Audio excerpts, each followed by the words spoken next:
अपमान नहीं सहेगा हिंदुस्तान, बाबा साहेब का अपमान नहीं सहेगा हिंदुस्तान। जय जय जय जय मुर्दाबाद मुर्दाबाद मुर्दाबाद बीजेपी मुर्दाबाद मुर्दाबाद मुर्दाबाद अमित शाह मुर्दाबाद मुर्दाबाद मुर्दाबाद अमित शाह मुर्दाबाद मुर्दाबाद मुर्दाबाद।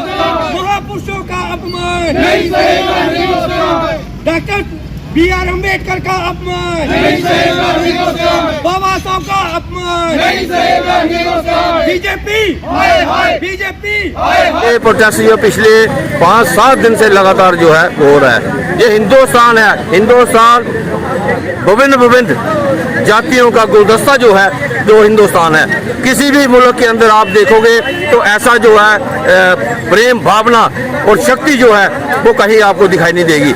ये अमित शाह जी ने पिछले दिनों में संसद भवन के अंदर बाबा भीमराव अंबेडकर जी का जो अपमान किया है, तो वो हमारे हिंदुस्तान का हर बशर जो है वो इसकी बर्तरसना करता है। और हम चाहते हैं कि अमित शाह जी को वहाँ पे माफ़ी मांगनी चाहिए, तो जहाँ तो हिंदुस्तान की पार्लियामेंट जो है वो उनका इस्तीफा जो है वो लेना चाहिए। हम चाहते हैं कि भारत की अर्थव्यवस्था की ओर ध्यान दें, भारत के नौजवानों की तरफ ध्यान दें, एम्प्लॉयमेंट की तरफ ध्यान दें, लोगों को खुशहाल रखने के लिए करें, इंडस्ट्री के लिए करें, अगर एग्रीकल्चर के लिए करें, किसानों के लिए सोचें।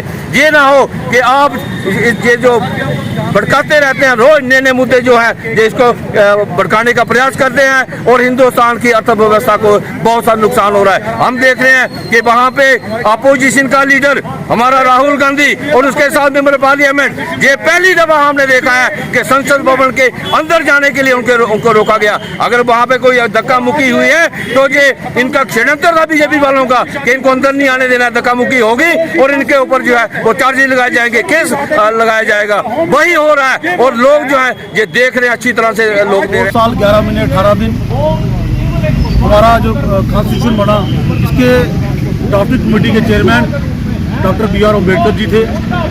और आज जो पूरा देश है वो संविधान पे चलता है, उसी के चलते आज भाजपा की सरकार जो है, और बड़े शर्म की बात है जो होम मिनिस्टर जी कहते हैं कि अम्बेडकर आजकल फैशन हो गया है। इतना नाम भगवान का जपा होता तो आपके 7 जन्म पार हो जाते। तो हम ये कहना चाहते हैं कि जितना नाम आपने मोदी जी का जपा, अंडानी जी का जपा, अंबानी जी का जपा, उतना नाम अगर आपने अम्बेडकर जी का जपा होता तो आज देश के हालात कुछ और होते। आज देश का नौजवान जो बेरोजगार घूम रहा है, तो कहने का मतलब जो लाखों करोड़ रुपया जो टैक्स पेयर का पैसा तकरीबन 30 लाख करोड़ रुपया तो अंबानी अडानी का माफ किया गया। तो कहने का मतलब ये है कि जो लोग इनकी कथनी और करनी में अंतर है, मुंह में राम राम बगल में छुरी। तो हम ये कहना चाहते हैं कि जो देश की जनता है, भारत की जनता है, वो B.R. अम्बेडकर का अपमान नहीं सहेंगे। और आज जब से ये आए हैं पिछले 11 सालों में इन्होंने लोगों को आपस में बांट दिया है, हिंदू मुस्लिम कर दिया है।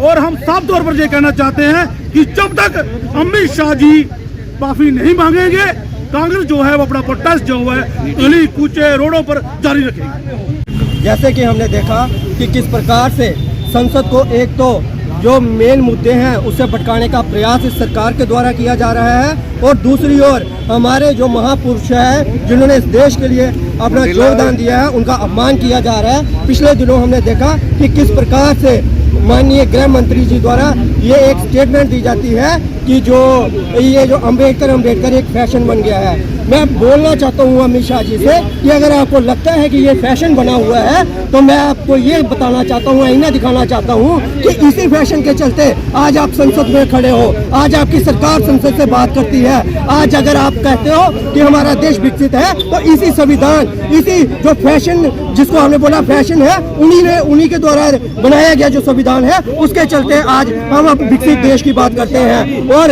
हमारे तमाम वर्ग के जो हमारे लोग हैं, निचले तबके से लेके ऊपरी तबके तक, सभी को अगर अधिकार सम्मान दिए गए थे इसी कॉन्स्टिट्यूशन के द्वारा दिए गए थे। आपने हमारे कॉन्स्टिट्यूशन के जो रचयिता थे उनका अपमान करके बहुत बड़ी गलती की है, इसके लिए आपको माफी मांगनी पड़ेगी। और मैं ये कहता हूँ कि नैतिकता के आधार पे अगर आपको शर्म है, क्योंकि इसी संविधान के दायरे में रह के आज आप गृह मंत्री हो, आपको इस्तीफा दे देना चाहिए यदि आपको ये लगता है कि ये फैशन है। और दूसरी ओर जब भी कभी आवाज उठाने का संसद में प्रयास किया जाता है और आप अपनी सांसदों की आवाज दबा के जो हमारे चुनिंदा सांसद है उनकी आवाज को दबाने का प्रयास करते हो, देश के असली मुद्दों से भटकाने का प्रयास करते हो, वो कांग्रेस पार्टी बर्दाश्त नहीं करेगी। कांग्रेस पार्टी का हर एक कार्यकर्ता हर एक मोहल्ले में, हर एक वार्ड में, हर एक ब्लॉक में, देश के कोने कोने में जाकर जो आवाज है जनता की उसको उठाएगा। और महंगाई की बात नहीं करते, आप बेरोजगारी की बात नहीं करते, आप आनंद फानन में आके हमारे यहाँ पे राहुल जी ने धक्का दे दिया, वो कर दिया।